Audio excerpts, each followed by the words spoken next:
Picture an image you've probably seen before. Two cars driving side by side. They're going just under the speed limit. One speeds up, the other mirrors it, both refusing to break formation. Behind them, a growing line of brake lights. You chew your clock. You feel your jaw tighten. You mutter something under your breath. How hard is it to move? Do they think they're the only ones on the road? But if we step inside their car for a second, they're not villains waking up every morning thinking about how to inconvenience everyone they encounter. They're listening to a podcast, thinking about work, or arguing in their head. Or maybe they're doing something else entirely, and maybe you are right, and they're trying to police everyone's speed. Regardless of their reasons, you might call them inconsiderate, or even selfish. But can they really be blamed? When everything around us reinforces the idea that they are the center, we all know how algorithms bend our feeds towards whatever keeps the screen time up. You don't experience the internet, you experience your internet, a version of reality shaped specifically for you. So what if there was more truth to the way that they see the world than the rest of us would like to believe? Author Andy Weir once followed that question to its logical extreme, not as a metaphor, not as social commentary, but as a literal possibility. He wrote a short story that asked the question, what would happen if the world really did revolve around you? And it begins simply. You die, not heroically or dramatically, just by a random accident. A family left behind. You find yourself in a blank space with a presence that identifies itself as none other than God. The conversation isn't as thunderous or divine as you had imagined it would be. It's casual and direct. And so you ask what will happen next. You assume it's heaven, hell, or judgment. Instead, you're told you're going back, and reincarnation is real. Not as a reward or as a punishment, though, but rather a continuation.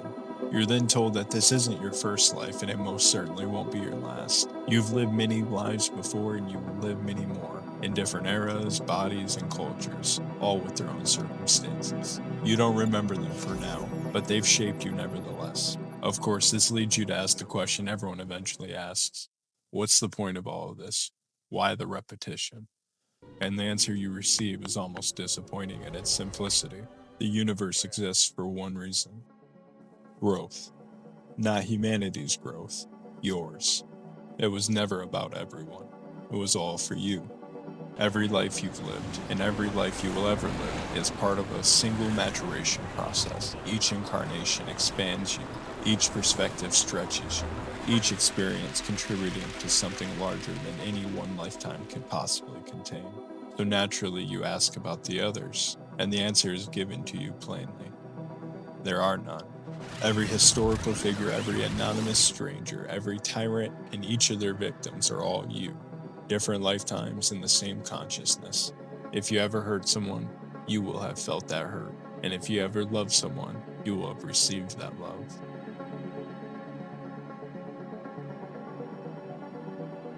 Trying to wrap your head around it all, you ask what that would make you.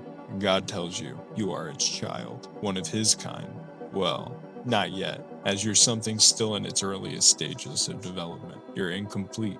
That each life you live is adding dimensions to something much larger than this single identity that you're attached to right now.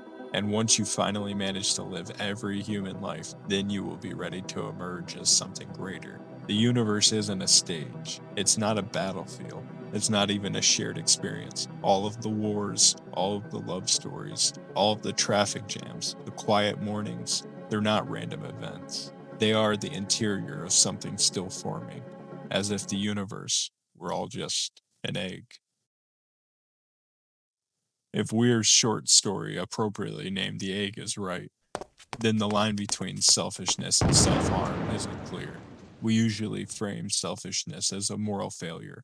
A friend betrays your trust. A partner cheats without remorse. A scam designed to take advantage of the vulnerable. The instinctive thought is simple. They think they are the center of the world, that everyone is their puppet. But from inside their perspective, they kind of are. Every sensation that they have ever had passed through one location, their own awareness. They have never stepped outside of themselves, and neither have you. A phrase that gets thrown around a lot that suggests arrogance is main character syndrome. But feeling central is not arrogance. It is consciousness. You cannot experience reality in third person. Not because you are more important, but because perception has a center. The problem isn't that you feel central, it's that assuming that your centrality is exclusive.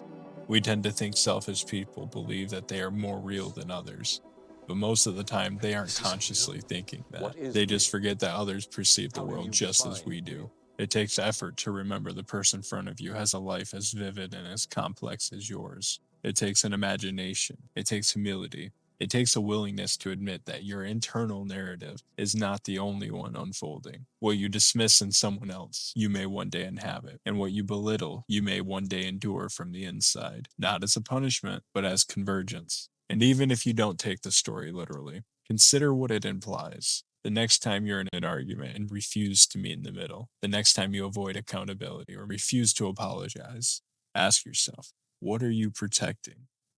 Because if every consciousness operates from the same foundation, then harming someone else is not dominance. It is a delay. It is pushing forward a lesson you will eventually have to understand. And if the egg theory were true, they are just fragments of you scattered throughout time, which means selfishness is not strength. It is not winning. It's just a more complex form of self harm. Because you're not harming an outsider, you're deepening a wound you will eventually feel. So, yes, the world does revolve around you. It has to, but it also revolves around everyone. And once you truly understand that, not abstractly, but viscerally, the instinct to treat others as disposable weakens. Because the person you are tempted to reduce might just be you at a different stage, working through something you have already forgotten, or something you have not yet reached. All of it gives new meaning to the phrase, you are your own worst enemy.